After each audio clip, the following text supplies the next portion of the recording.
For our second installment, we pick up again on Luther's words here, and we're going to see a similar pattern.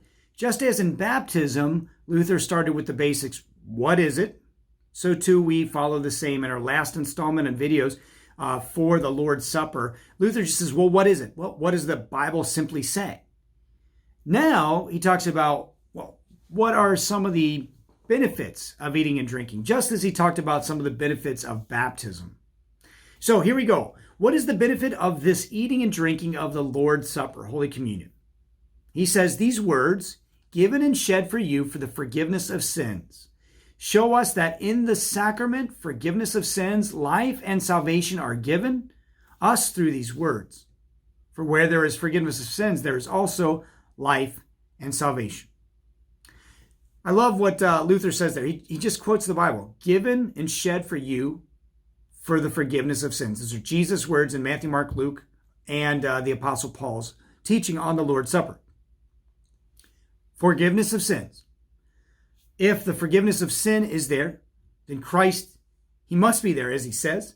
And not just him in the forgiveness of sins, but where there's forgiveness of sins, there must be faith to receive it. There must be life and salvation. The rest of the scriptures would confirm such an idea.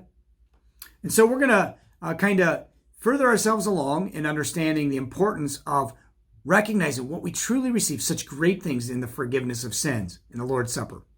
What I want to ask you today is, what do you think is going on in Holy Communion? The sacrament of the altar. Share what you've seen, what you know about it, and what you think God has to say about it. How important is it and why? So it's kind of a recap of one of our earlier questions. Let's emphasize the last part. How important is this supper and why? As you think about those things, and we'll answer that later on in future videos.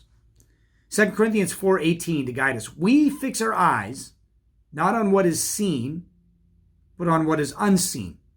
Since what is seen is temporary, but what is unseen is eternal. That too would apply to the Lord's Supper.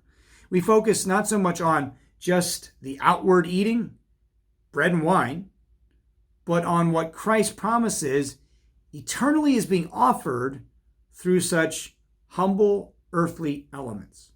Some churches maybe just focus on the earthly elements.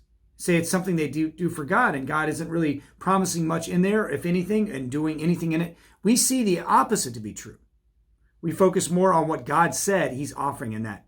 So, again, I just encourage you, answer that question. How important is the Lord's Supper and why? As you reflect on all that you know about the Lord's Supper to this point. God's blessings, and we'll see you in the next video.